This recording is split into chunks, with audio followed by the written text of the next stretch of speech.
It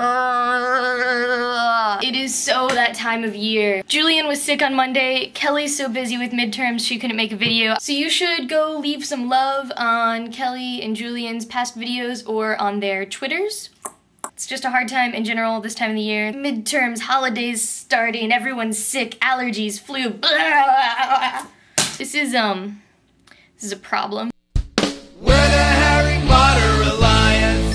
So I haven't been able to figure out if today is being celebrated anywhere except for New York City, but in New York City today, October 28th, it is Intersex Awareness Day. Intersex isn't strictly an LGBTQ related topic. In fact, some people who are intersex aren't really comfortable with it being lumped into that movement because that might imply it has something to do with sexuality, which it doesn't, or it might imply that intersex is an identity, which for some intersex people can be troublesome for a variety of reasons. I chose to include it today because it is the last week of LGBTQ History Month, and it is another sex and gender related minority that's often erased and misunderstood.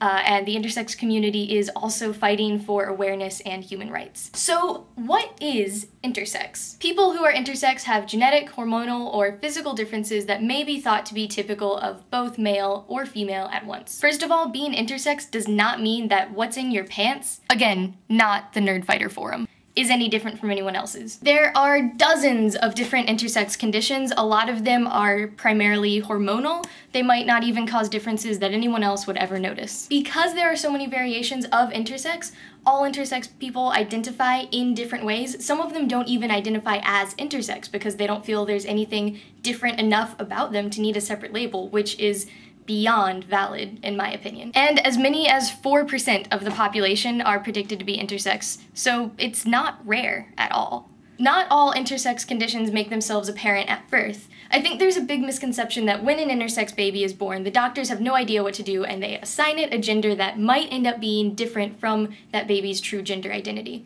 And this certainly happens, but it's not the most common scenario. A word that might be running through your head as I'm describing what intersex is might be hermaphrodite.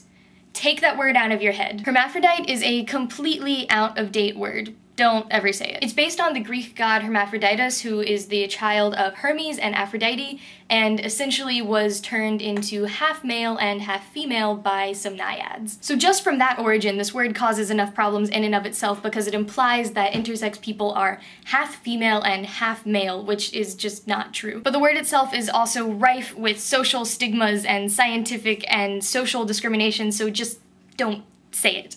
The correct term is intersex. So intersex people are just people. They might identify as intersex, they might also or exclusively identify as male or female or transgender or genderqueer. And most importantly, whether or not someone is intersex has nothing to do with you. So if you find out someone you know is intersex, respect their privacy. Would you ask your other friends about their medical history or what's between their legs? Hopefully not.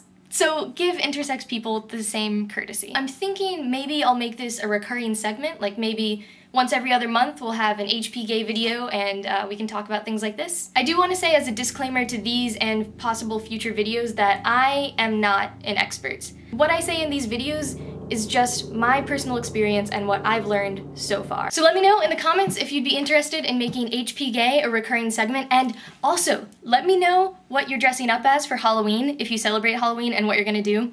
I'm going to be Legolas, and I'm going to the village Halloween parade, and I'm very excited about it. So I want to hear what you guys are doing. Leave any questions in the comments as well, and I will see you next week.